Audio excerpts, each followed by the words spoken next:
Right to a channel like Loudo.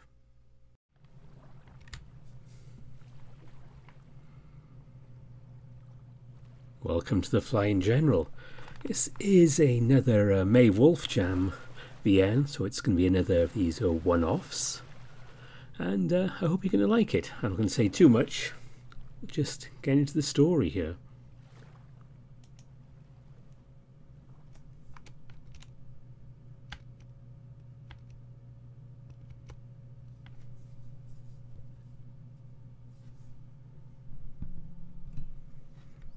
Can't believe you really want to go back to the normal world. I'm not going back to the normal world. Why, you're packing your stuff then. My friend needs me. You are going back to the normal world then. I can no longer contain my irritation and his stubbornness. Because my friend needs me. I search his eyes for some trace of understanding. He's not even looking at me. His gaze is fixed on my backpack, which I'm filling with the few supplies I have gathered in our tent. Fuck. Do all the hits you took on the head make you forget what it's like to have a friend? I immediately regret raising my voice. But he just stands there, unmoving, as solid as a statue. Huffing in exasperation, I close my backpack and begin the difficult process of rolling the sleeping bag that has been my bed for the past... How many years has it been? He bends down. For a moment I delude myself into thinking he's finally relented, he's going to help me pack my things. Instead, he gets back up almost as soon as he's picked something off the ground. My sword. I interrupt my struggle against my sleeping bag that is stubbornly refusing to fold, and I stare at the blade, my whole body tense and ready to try a desperate but futile escape. But even now he doesn't deign to glance at me. His gaze is firmly focused on my blade in his paws, as if he's examining it for the first time. I did forget. It's hard to discern his emotions as he says that. His words sound sad but not regretful. They're filled with solemnity. As if in admitting it he has made a final decision. I am sorry. What a stupid response. What else is there to say? The wolf offers me the hilt of my sword, keeping the blade towards himself. You'll find you've forgotten it too. Because we are seekers.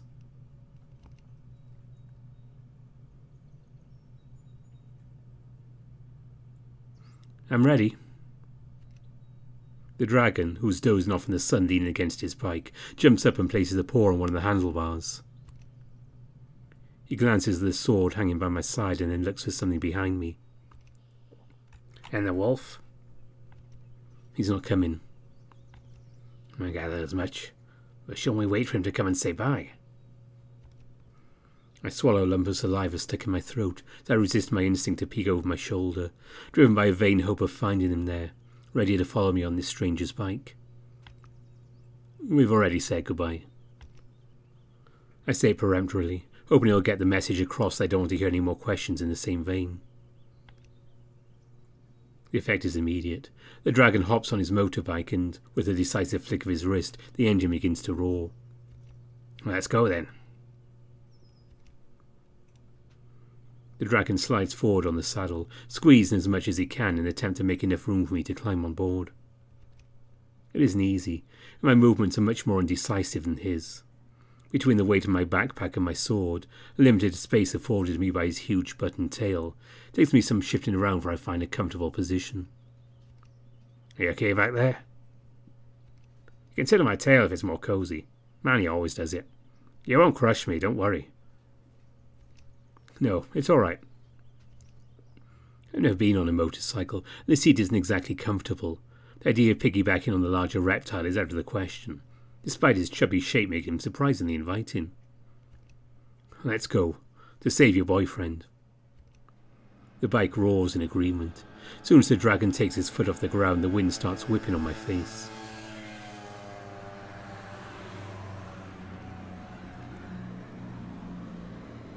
My first impression of riding a motorcycle is bad.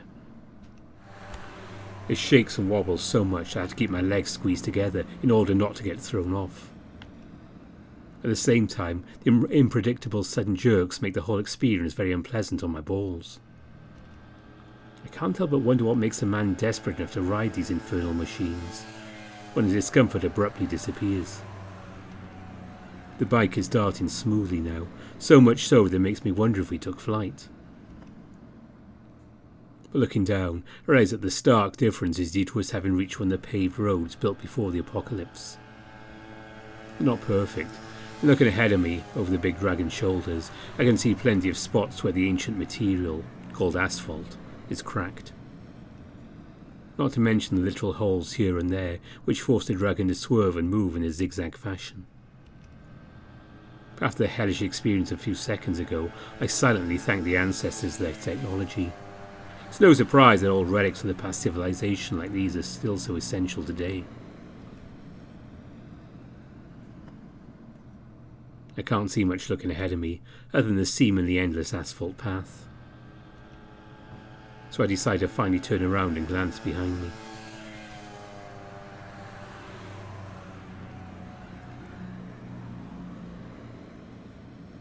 And of course, the first thing I see, even at this distance, is him, the Colossus.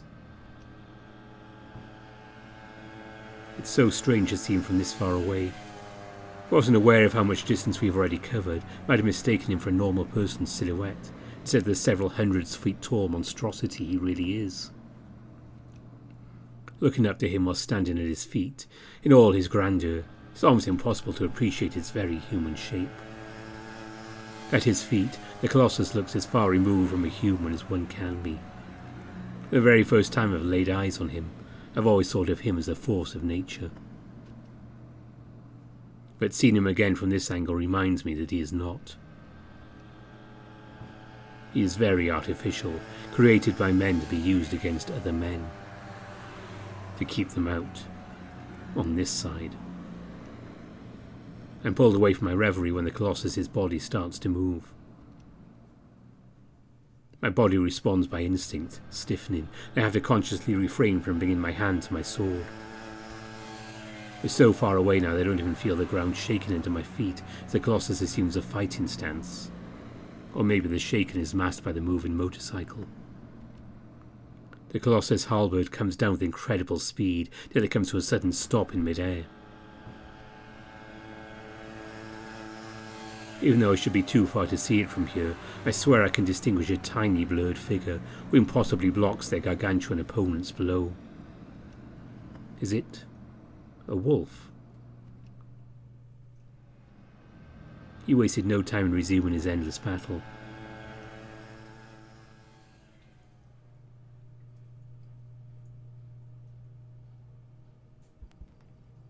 This paved road, I remember travelling it under very different circumstances.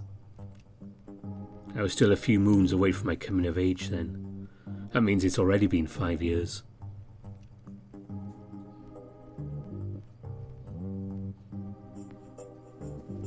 I wasn't hurtling at superhuman speeds back then, carried by a miraculous machine from the antediluvian times. No, I was on foot. Each step was a Herculean victory against the demands of my body, worn out by days of forced marching and scarce food, of just lying down in defeat. The shackles on my and the other prisoners' wrists jangled constantly throughout the march, a sound far more intolerable than the roaring motors of the bandits' bikes. Not that that noise wasn't there to torment us as well. Some of our captors darted on those powerful mounts, and they had no qualms about taunting and intimidating us with their superiority. They sped forward down the road as if to leave us behind, and then back again, to remind us that escape was impossible.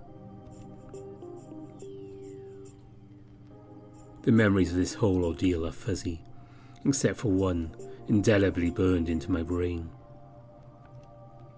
There was another boy, a coyote, just a couple of years younger than me. He threw himself on the ground without even slowing down, exhausted, and in a weak voice he prayed our captors. He couldn't take another step.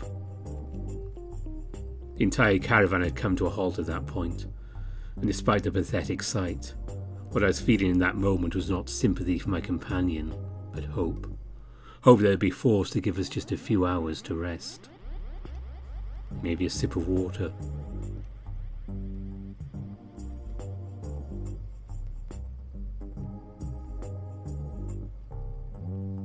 One of the bikers, a middle-aged bull, pulled up beside us, demanding to know from his accomplices on foot why the caravan had stopped.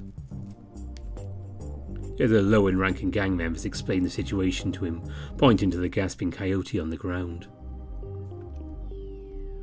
The bull didn't even have a moment's hesitation. He got off his bike, even though he left the engine running. As the rest of us watched in horror, he pulled out a rope, securely anchored to the back of his motorcycle, and tied the boy by the ankles at the other end. The coyote was too exhausted to struggle. He only groaned pathetically. And the rest of us, even knowing what was about to happen, were too afraid to do anything.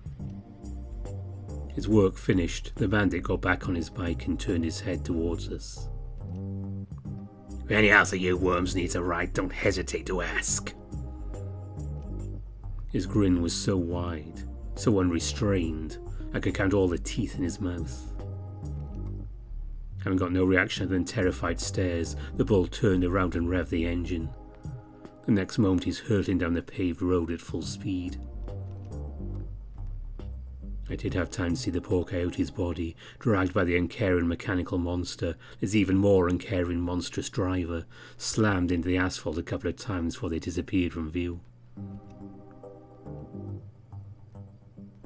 When the bike finally came back several minutes later, the poor boy's corpse was in an indescribable state. He had only one eye remaining, red and swollen.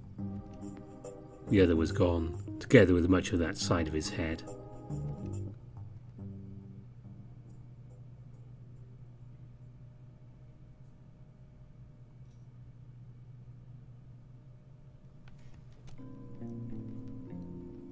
It's pitch dark when we finally stop. Let's go away from the road. It's not safe to stay here when we're on the move. I nod in agreement, even though he can't see me from behind his back. I'd rather not bump into bandits prematurely, and despite the ancestors' gifts, my little butt is sore after so many hours on the road. The dragon leads us back by the handlebars. Together we head into the vegetation by the roadside. It is especially thick, which is probably why I decided to stop here. It's not too impenetrable, camping won't be a problem, but dense enough to shield us from any possible passerby when we get a little further. I'll build a campfire. Hunger is starting to take hold of my stomach. You're kidding, right? I'm the dragon. I'll be the one on fire duty. His tone is surprisingly warm and friendly, considering the circumstances. I'm surprised he's more worried about Manny's fate. Or at least he doesn't show it as much since we've left. Okay, I'll set up the tent then. We're both very quick on our respective tasks. The dragon demonstrates remarkable strength. He manages to break branches with his bare paws, building a pile in a short time. Having collected the wood, all that's left for him to do is breathe. As for me, having spent the last 5 years in a tent, setting it up and folding it away has become a daily routine. The wood in the campfire crackles invitingly. I sit down next to the dragon, who's already lying on his side, perfectly comfortable next to the flames. I drag my backpack to my legs and undo the knot. I take out the rations I prepared, wrapped in fabric salvaged from the ruins. I have fish. Better to start from the fresh food.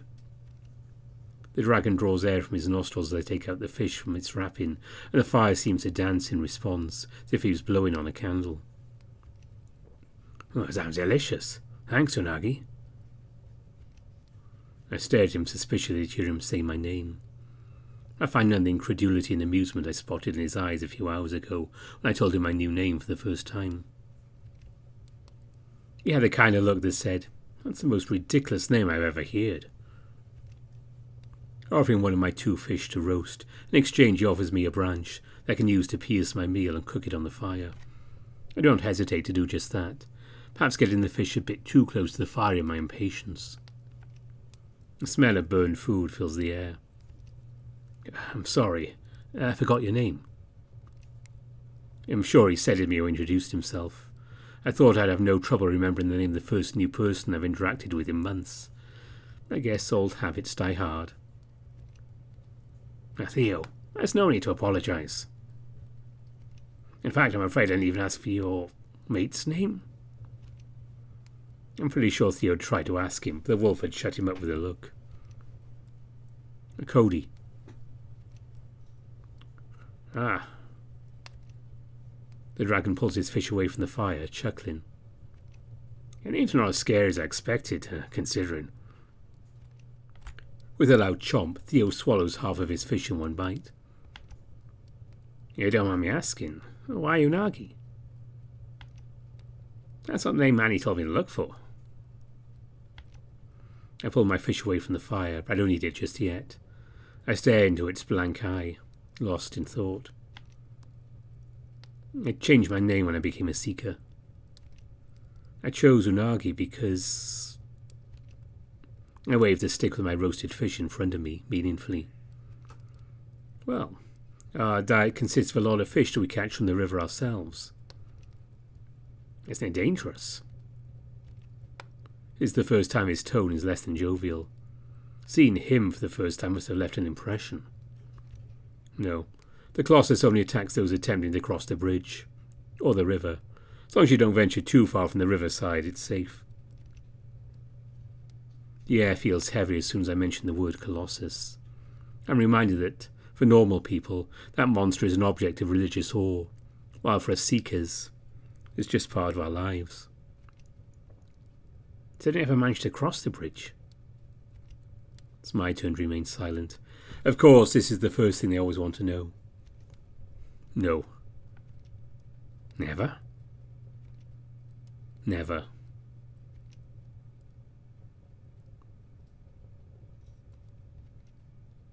Hope I'm not making you uncomfortable. I'm asking too many questions. Not really. It's just I'm not used to talking to other people anymore. Even with other seekers, relationships are kept to the minimum. Everyone is busy at their own training, there's not many of us to begin with. I spend all my days with Cody, so much so that we hardly need to talk amongst ourselves to understand each other. Sounds like a lonely life. Ask what made you want to become a seeker. If Manny told you about me, you should already know.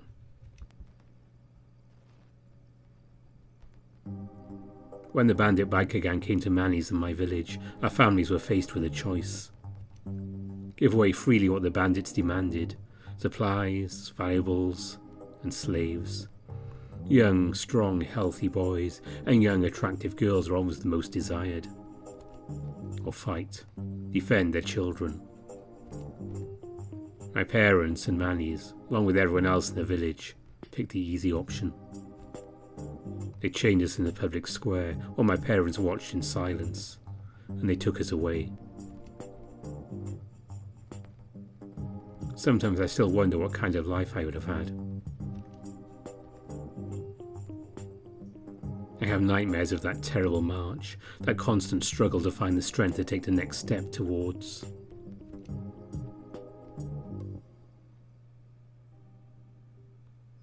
Hey! A young wolf with an imposing physique.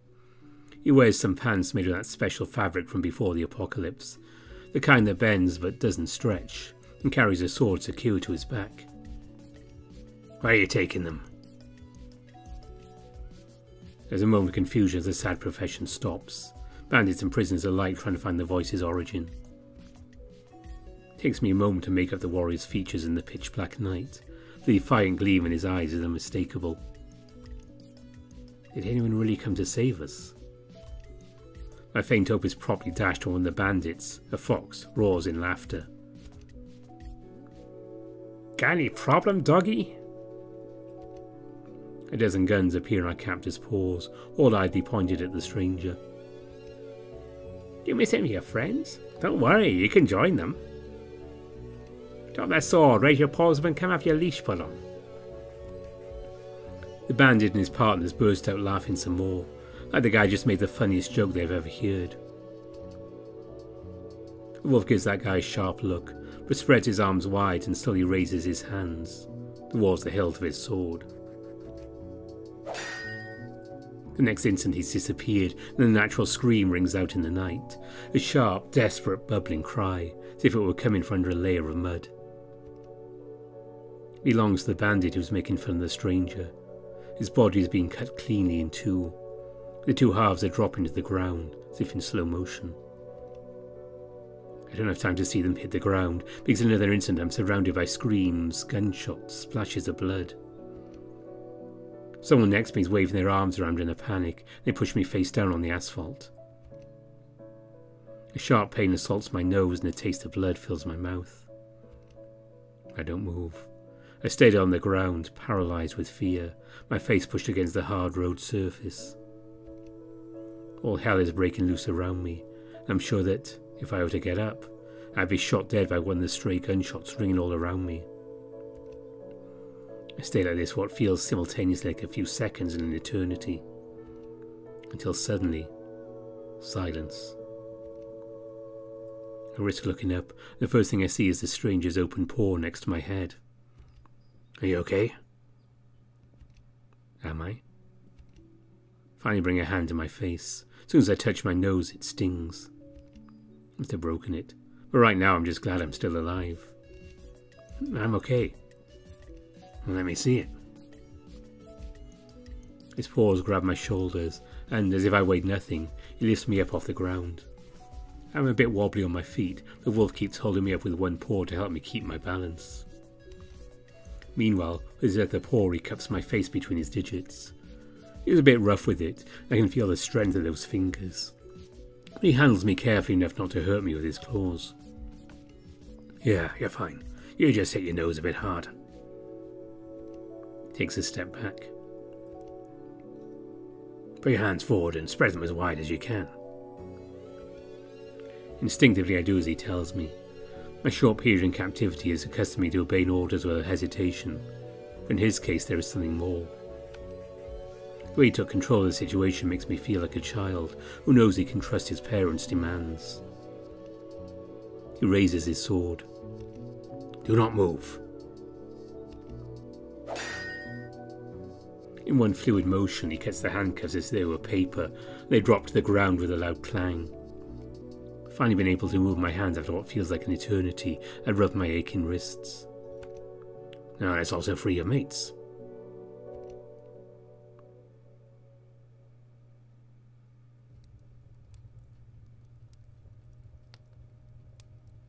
He saved us that night, and he agreed to train me as his disciple.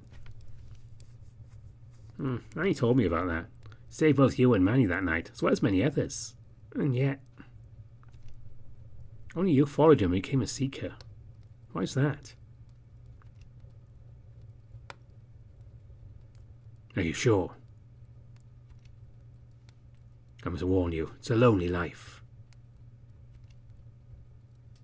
We'll have each other for as long as you allow me to stay, sir. He is an inspiring person. What should I have done? Go back to my parents as if nothing had happened? He was the one who fought for me. You look like someone worth following. So you only stayed for the wolf, huh? At first, maybe, that was my reason for staying. That and he could train me, to fight like Seekers do. Plus, there's nothing for me out here. The Seeker's quest gave me a goal. Seeker's quest? You mean defeating the Colossus? That's the Seeker's mission, isn't it? No. I finished my fish at this point. I throw the stick into the campfire and is immediately engulfed in flames. Our quest is... This is where I live.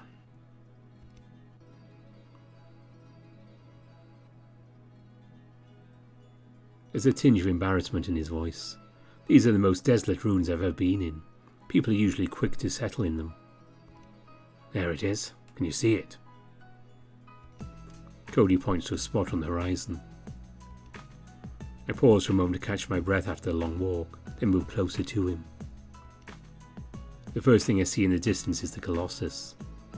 It's impossible to live in this area of the continent without always having him silhouetted on the horizon, an immutable point of reference.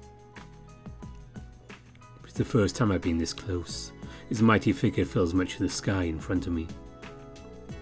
The size is not that of something that can be alive. Yet, I do know the Colossus can move.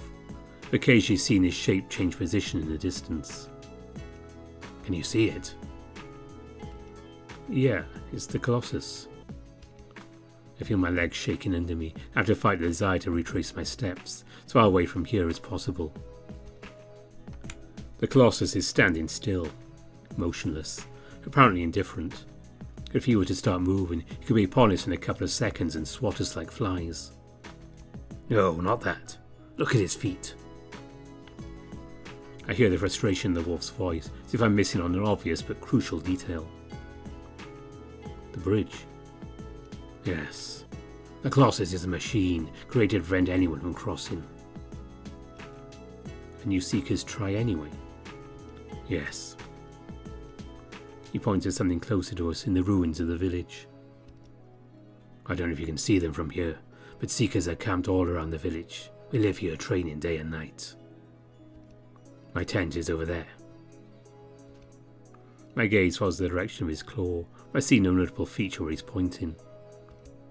The whole village appears empty and in a wild state. How can normal people hope to defeat that monster? It's madness. I stare into the wolf's eyes. He looks determined, composed, like when he saved me. I don't know if I really believe that it's possible to fight the Colossus on equal terms, but from the light in his eyes, one thing I'm sure of, he believes it. Who created the Colossus? What is he protecting? The wolf once again directs my gaze back towards the river. With his claw he points further, beyond the bridge, beyond the Colossus.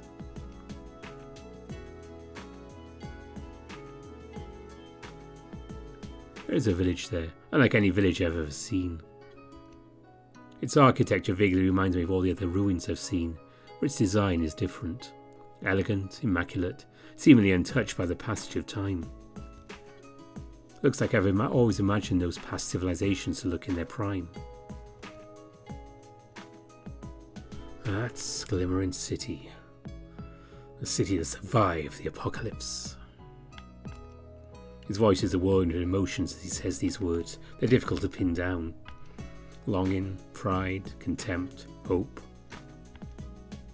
It's beautiful. The first beautiful thing I've ever laid my eyes on.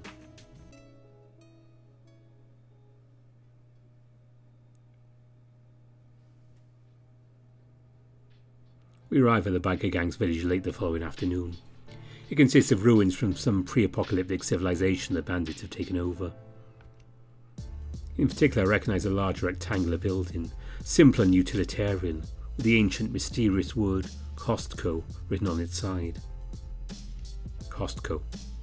I know it's one of those words the ancestors used to identify special vaults scattered all around the continent, storing rations and artefacts. They didn't help the ancestors much when the apocalypse came. They're highly coveted by all sorts of groups today. Someone take money there. Theo points to a different building, not far from the vault. Like the latter, the facade of this one is covered with windows, a sure sign it is a structure with several floors inside. Let's hide here. I'm going to rescue Manny under the cover of darkness. We will save him. I'm also ready to risk my life. They really do love each other. No offence, but you'd only slow me down. I don't have to worry about nothing bad happening to him. You wait here. Be ready to run away with your bike as soon as I get Manny back. He glances at the bike, doubtful. I don't think there'll be room enough for the three of us. I know I take up a lot of space. Your man should use it to escape. He'll show you how we live, and I'll join you there as soon as I can. No. This dragon's selflessness is almost irritating. He's too eager to throw away his own life. When I get back with Manny, you two use the motorbike. I'll cover your escape if necessary. And then I'll run after you. The dragon raises an eyebrow. I can run very fast. It's part of my training. It's impossible to face the Colossus one-on-one without moving as fast as he does. He still needs some convincing, but after some back and forth he agrees on my plan of action. Together we let the hours pass. I remain alert, watching from a distance the daily lives of this den of outlaws. Theo stays by my side the whole day, but it's clear he doesn't know how to spend his time productively. His gaze wanders. He anxiously alternates between standing still and pacing back and forth. The sun finally sets behind the vault, and the constellations soon fill the sky to shine some light on this cloudless night. A few bonfires and electric lights appear around the village, but for the most part it's hard to make anything out. After spending the last few years gazing in envy and wonder at glimmering city from across the river, reminded of what the average village on the continent looks like. Moving undetected under these circumstances will be a kid's game. I'm going. I'm already headed towards my goal at full speed before Theo's answer has a chance to reach me. Keeping out of view, I dashed from tree to tree, from building to building, stopping each time to assess my surroundings. It's clear this village has been used to being left alone. There are no guards at its edges, and sneaking only starts to become difficult once I'm already deep inside. Even when I have to sneak close to some passerby, they're not too observant. The only difficult part will be getting into the building. There too, there are no guards outside, but it's possible to glimpse silhouettes moving beyond the transparent entrance door. I lift my gaze upwards. At the entrance hall, no light is shining from the windows of the upper floors. It'll be easier to enter from above. I circle the building to avoid the main entrance. On the opposite side, I lean my back against the wall and catch my breath. I already counted the windows above me during the day. 9 floors. The hardest part will be to avoid jumping too high. This is a much shorter distance than I'm used to when I fight the Colossus. I spread my legs wide and close my eyes, feeling the ground beneath my feet. Remember, our bodies aren't made to jump hundreds of feet in the air. That's impossible. You'll never do it if you rely on your own strength. Instead, you must channel the force of the earth beneath you. For the whole planet, feet are an insignificant unit of measure. Borrow that strength. I can feel it, the strength stored under the earth's crust. I need to borrow less than I usually do. I flex my legs and open my eyes. The next instant I'm arrowing through the air, the ground already distant below me. Unfortunately, it seems I miscalculated my distance after all. I'm already flying far past the building. Somersaulting in midair, I turn my body so my head points towards one of the top floor windows. And I kick the air behind me. My body violently changes direction, shooting at a downward angle towards the window. Luckily the glass was already shattered, so I make less noise than expected upon landing, when I crash through the window and roll onto the floor. I waste no time getting up and running down the hall, in case anyone heard me. I hear footsteps echoing down the corridor. Looks like the upper floors are not abandoned after all, but I have to start my search from somewhere. I open all the doors I come across. I prefer being fast to being sneaky now, because the footsteps are getting closer and closer.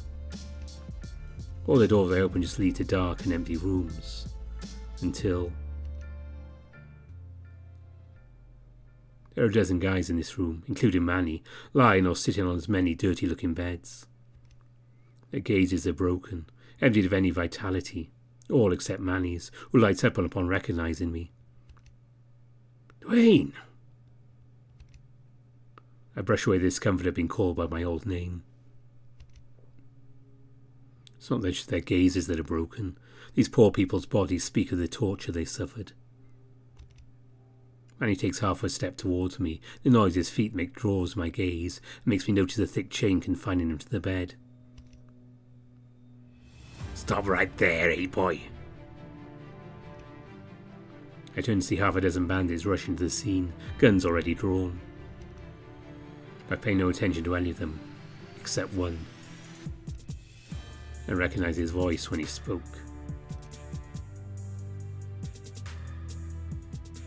He's been haunting my dreams all these years, but this time he's here, in the flesh. Surrounded by the kind of miserable fate my imagination has been conjuring up in my mind, in my nightmares, I'd never been able to visualize it accurately. Today I see it with clarity. The veil has been lifted on what fate would have awaited me at the end of that paved road, if it hadn't been for him.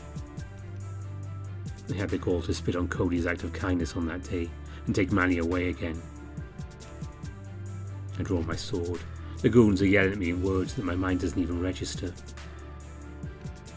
I'm not thinking anymore. My hand moves automatically. Why did I sneak here? These pathetic guys are nothing compared to the danger I've been facing every day for the last 5 years. Why was I trying to avoid fighting them? To spare their lives? What a joke. The world would be better off with them dead. I swing my sword through an executioner's axe. This time I hold back none of the strength I would use against the Colossus.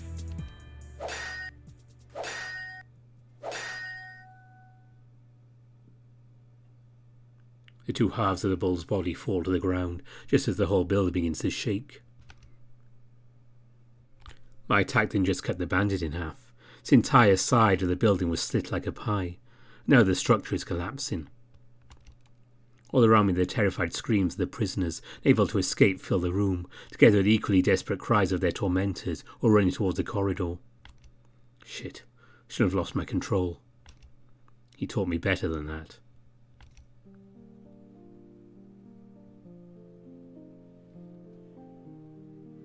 Does it hurt? I respond with nothing but a grunt as Cody disinfects my wound with some vodka. He probably saved it for much happier occasions. Drink. He hands me the rest of the bottle. You shouldn't waste your liquor like that. It isn't wasted. He shoves it into my hands. You'll need it to block out the pain. I need to stitch up this wound. He stares at me with an intense gaze, a gaze that says, "Don't you dare argue." I don't start a battle I already know I'll lose. I've had enough with losing today. I gulped down the alcoholic contents of the bottle, stopping to catch my breath only when I run out of air. It's strong and my body immediately feels warmer and more relaxed. Meanwhile, Cody produces a needle from somewhere among his supplies. He's holding it close to the flame. I'm sorry. What are you sorry for? What happened? What do you mean, what happened? I lost. It won't be the last time. But something was different today. I look away. The way you were fighting was different. You were reckless and focused. You looked angry. Maybe I am. I blurt out with such force it's pretty clear there is no maybe. Tell me why. Again I stay silent, not sure I know the answer myself. It's important. The way you fought is not good. You're lucky you got away with just a scratch. You can't let anger cloud your mind when you're up against the Colossus. His utilitarianism is making me even more angry, so much so that I blurt out a response without worrying about how he's going to react. Been thinking about leaving. I expect him to say something, but he's just staring at me, patiently waiting for me to continue. It's no longer how it was when I first got here. I don't believe anymore it's possible to beat the Colossus. I expect him to contradict me. Once again his mouth remains closed, his expression unchanged. He knows it too, doesn't he? Why were you angry? You haven't told me yet. It's the only thing that keeps me going. Whenever the thought of giving up crosses my mind, I think about them. He understands who I'm talking about. Cannot stand it. Countless seekers have been training their whole lives, destroyed their bodies and coughed up blood for this cause, died without ever setting foot in Glimmering City. And I know you will be one of them. And me too if I don't run away now. Meanwhile, countless children have been born in the city since the apocalypse. They've been given for free what we're fighting for and will never have. Why? There's a knot in my throat I can't get rid of. The last speck of frustration is burning in my chest. How dare they keep us out? There, I said it. I feel such uncontrollable rage at those people, even little children who are blameless. That's if I had the power to finally enter Glimmering City. Or destroy it for good. I'm not sure what option I'd pick. Unagi. Huh? I love you.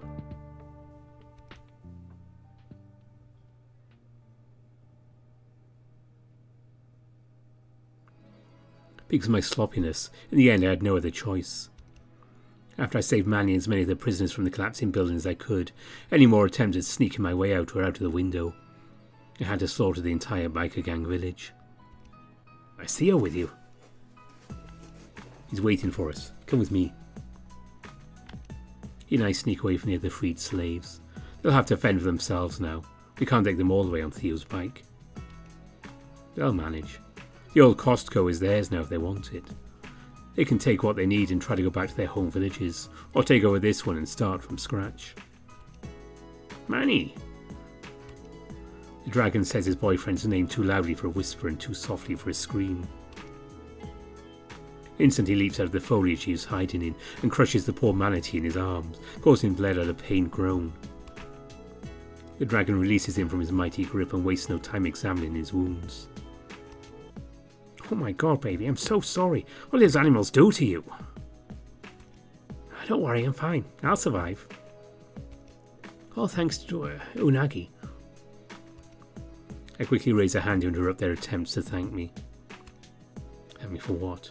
At the end of the day, this mission hardly required any effort on my part. Let's beat it, the way we agreed. I stare meaningfully at the dragon. My voice is firm, a challenge to him against arguing with me again. He simply nods. Not without a few weak complaints from Manny. The dragon loads him onto the bike and the two set off without me.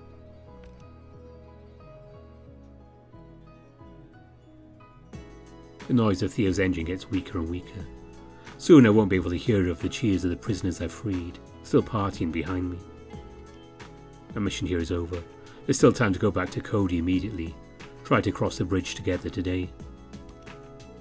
I barely had time to talk to Manny. Someone who is used to be my friend. If the normal world is still the same cesspool of violence and exploitation I remembered, there's also a strange feeling of nostalgia that stayed with me ever since I got on the bike with Theo. I never have to fear any bandit again. I guess I already knew it. Only now that I've slaughtered them in the dozens does that thought truly sink in within me. Is it possible that maybe there might be something worth fighting for here? I start running. In a moment I see Theo and Manny reappear and get closer. I wonder if they've maybe slowed down to wait for me. When Theo acknowledges me with a grin and keeps going the same speed, I realize this is not the case. In fact, it is me who needs to slow down so as not to lose them. I jump high, a way to waste some energy without covering too much ground. From this height, just turning my head, I can still see the former bandit village. Theo and Manny are like ants under my feet. I can't help but laugh. This is truly another world. One I can leave behind with a small jump. But to go where? No matter how high I jump, the moon will still be as unreachable as it's been all my life.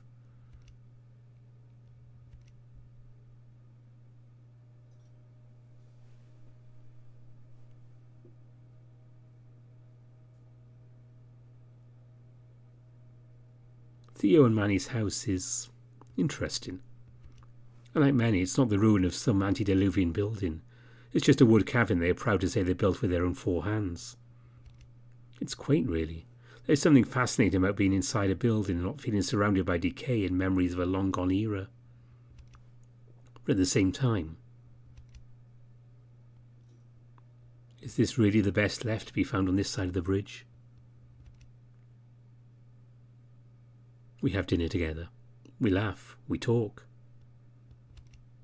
It's something I haven't done in a long time. It's comforting. Most of the time it's just Theo and Manny talking among themselves, referencing things only they could possibly understand. Their voices are soothing. Their laughter warms my heart. I feel like I'd lay down my sword and finally rest, wrapped in this strange, welcoming energy I sort of remember from when I was little. A feeling of home. Instead, when I finally go to sleep, everyone's chatter has long died out. What is that?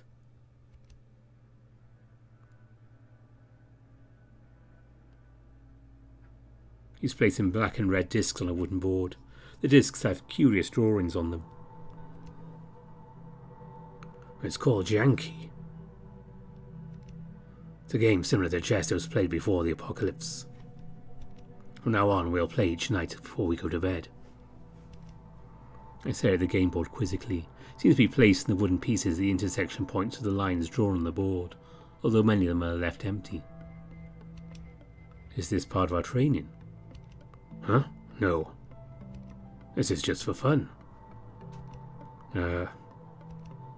He seems to struggle. We don't have to play if you don't want to. I've just always wanted someone to play with. It'll be good for us not having to think about the quest from time to time. I study him.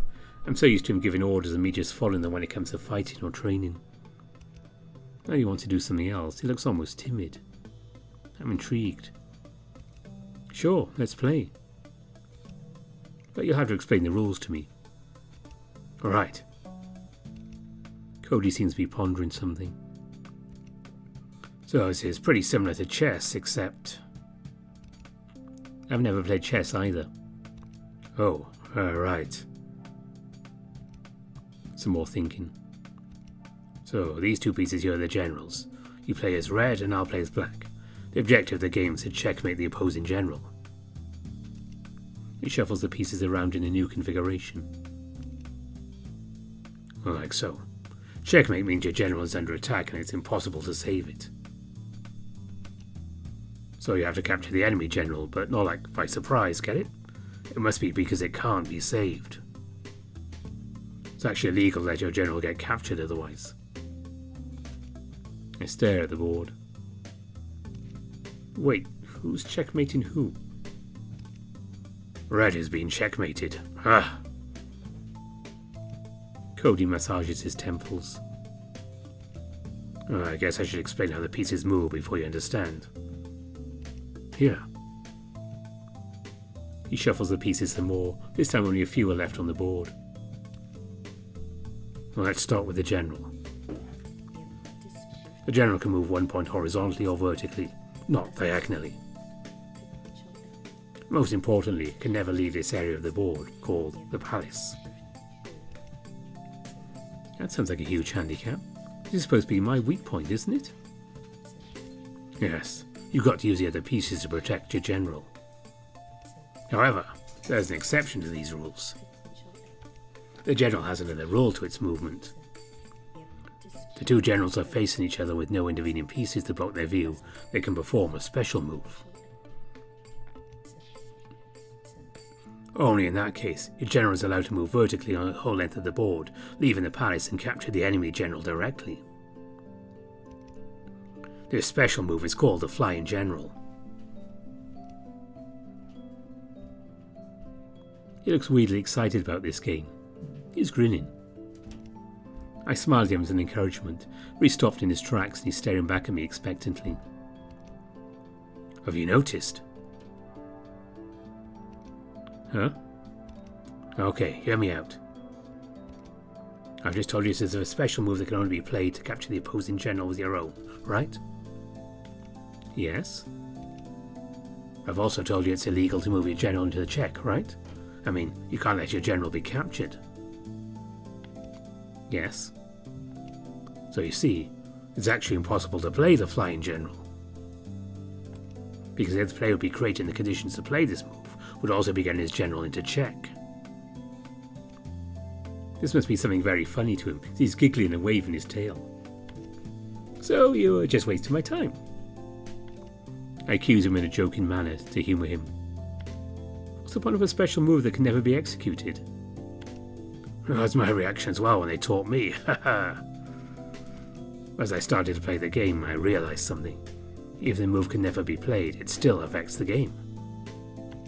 Since you have to avoid putting your general in check at all costs, all pieces on the board need to move as if the move could be executed. A cure, for example. The generals are safe from each other because of your soldier in between. But because the flying general rule exists, it means you cannot move your soldier out of the way. It's stuck on this file. It's a bit like gravity. It isn't something you can observe directly, but it still affects how everything moves. So you see, the game would play completely different if this impossible move wasn't there.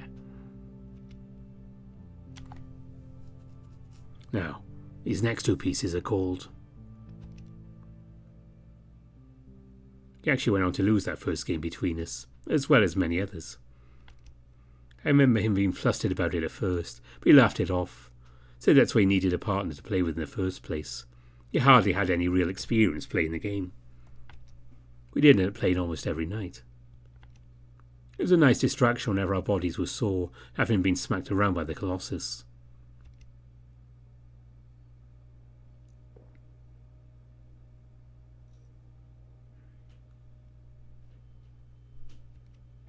I sneak out in the middle of the night without saying goodbye to Manny and Theo.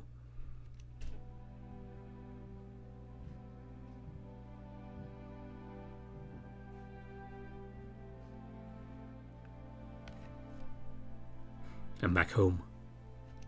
I didn't even realise how anxious I was until I got back here. Everything is quiet.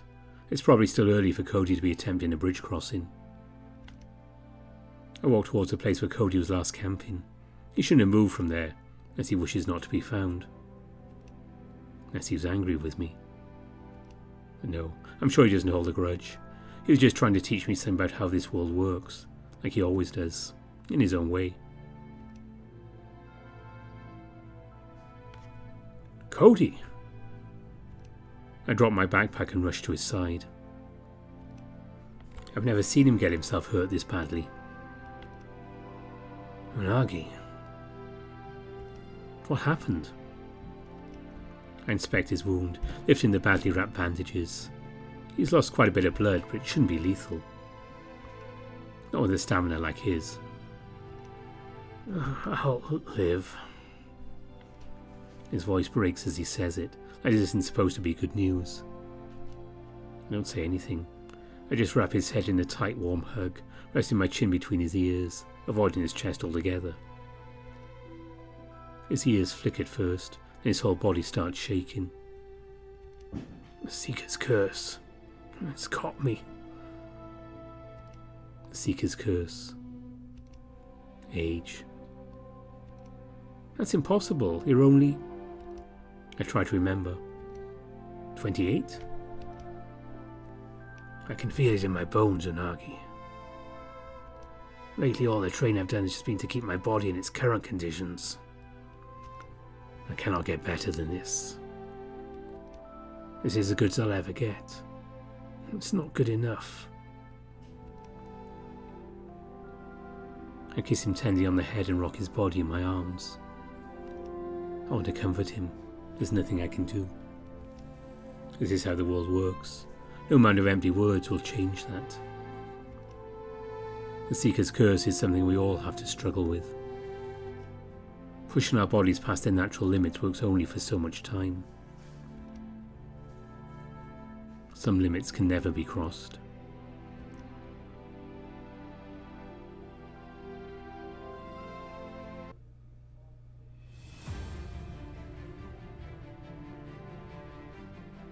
and walk across the empty village, towards the enemy. This is my first time fighting truly alone.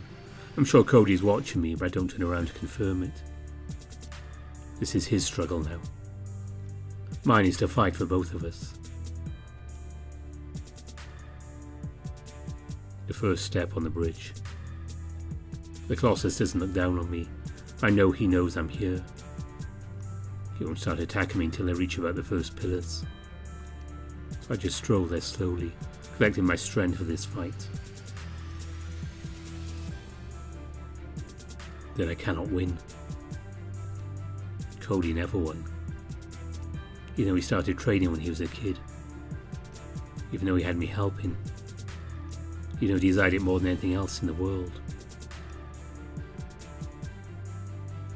And yet I must win. Only I can now get both of us across. Why do you keep us out?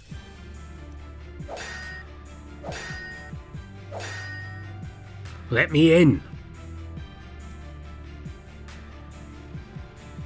Why do you taunt us with your happiness?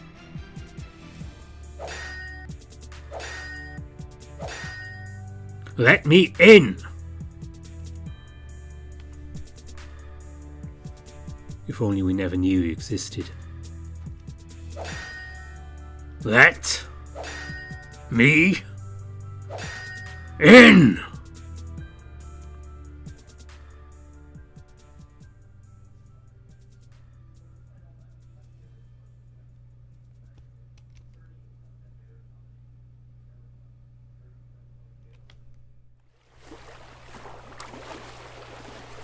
Well done, Loudo and Hugh. That was a really good VN. And I have to say, I particularly enjoyed how it was ended there. We're not getting any real conclusion, but I don't think this needs a conclusion. Well, is it possible for something like this to have a conclusion? The quest is the quest, to quote an old Doctor Who. Yeah, it's hard to kind of explain it because I'm just trying to do a quick outro here, but I think you ended it perfectly. Let's leave it with that. I'm not going to go into exact details of why I think so. Yeah, all of these May Wolf ones I've done have been really good. I'm so impressed with the quality of content in that.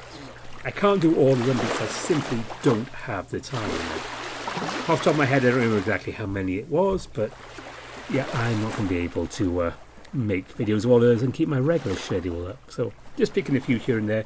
But don't forget, you can check out the May Wolf Jam, which Cody set up on itch.io, and I can't put the link in because YouTube stuff, but I can assure you, just go to itch.io, look it up. You can have access to all the VNs that were made for that. So, speaking of VNs, next up, good question. I think it is another episode of Liar, which will be coming up in the week.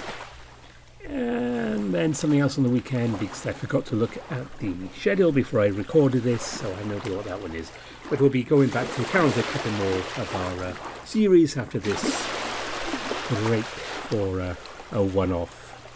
And also, we have some more Lars content in Afterclass, which has come out, so I'll be finding a spot for Lars to join us at some point in the not too distant future. But before I wrap up with this, special thanks to all my donors on Ko-fi and Patreon. You are very, very much appreciated. I should really do a little segment for Ko-fi donors at some point. I'll try and get that done. But as always, I want to give a mention to my top patrons. They are Bieka, Harvest Mouse Productions, Ilva Starburn, Omar, Smutu, Andy Peng, Mohammed Alzamel, Aaron Fox, Exa, Evan King, Cindy Dragowolf, Kopi, Spiderling, Riz, Dissonance, Anubis Silverwind, Ida Corval, Tiger Cub, Brian Hall, Bastian, Legacy Bucciarati, Tobis Visser, and Kartek. So special thanks to all of you. I very much appreciate all the help I get on Patreon and Ko-fi. The links in the description. So definitely go and check out The Fly in general and the other May Wolf Jam VNs. We'll have a good time reading everything. Until next time, thanks for watching. Bye for now.